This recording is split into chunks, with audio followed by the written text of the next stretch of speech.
تفسیر رضوان، حسد سے پناہ، سورہ فلق، آیت نمبر 5۔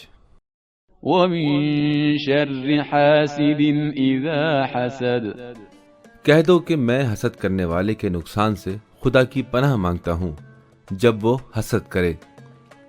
امام رضا علیہ السلام حضرت پیغمبر اکرم صلی اللہ علیہ وآلہ وسلم سے نقل کرتے ہیں کہ آپ نے فرمایا، حسد اپنی برائی زیادہ ہونے اور برے اثرات کی وجہ سے اللہ تعالیٰ کی طرف سے مقرر کردہ چیزوں سے آگے بڑھنے کے قریب ہے۔ کچھ لوگ ہر چیز کو صرف اپنے لیے چاہتے ہیں، دوسروں کے آرام اور ترقی سے دکھی رہتے ہیں، خود کو تکلیف دیتے ہیں اور پھر دوسروں کو اذیت دے کر، ہراساں کر کے، بہتان لگا کر اور گالی گلوچ کی صورت میں اپنی تکلیف کا اظہار کرتے ہیں۔ اس کے بجائے کہ خود کوشش کریں اور ترقی کریں، کوشش کرتے ہیں کہ دوسروں کو گرا دیں۔ یہ رویہ ہی حسد ہے، جو ایک ناپسند اور قابل مذمت خصلت شمار کیا جاتا ہے۔ واضح رہے کہ حسد جب تک انسانی عمل میں ظاہر نہ ہو، صرف حسد کرنے والے کے لیے ایک پریشان کن صفت ہے۔ حاسد اندر سے تکلیف میں مبتلا رہتا ہے، لیکن جیسے ہی عمل میں حسد ظاہر ہو جائے تو انسان کو گناہ کی طرف لے جاتا ہے۔ نوبت یہاں تک پہنچ جاتی ہے کہ انسان دوسروں کی نعمتوں کو ضائع کرنے کی خاطر پانی میں ڈوب مرتا ہے یا خود کو آگ لگا لیتا ہے۔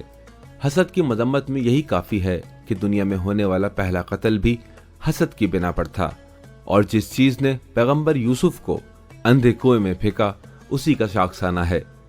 جب اللہ تعالیٰ نے قرآن کریم میں حکم دیا کہ حسد اور حسد کرنے والے کے مہلک خطرات سے بچنے کی خاطر اللہ سے پناہ مانگیں، یہ حکم اس بات کی اہمیت کو بتا رہا ہے۔ حسد برا ہے اس لیے کہ اس سے نظام زندگی میں خلل پڑتا ہے، حاسد کا آرام و سکون چھن جاتا ہے۔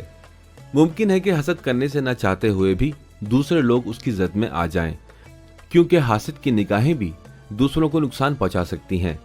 حسد کرنا دل کی سختی اور نیک اعمال کی تباہی کا باعث ہے۔ حسد میں چھپی دشمنی اور نفرت کی وجہ سے اسے ایک خطرناک گناہ سمجھا جاتا ہے۔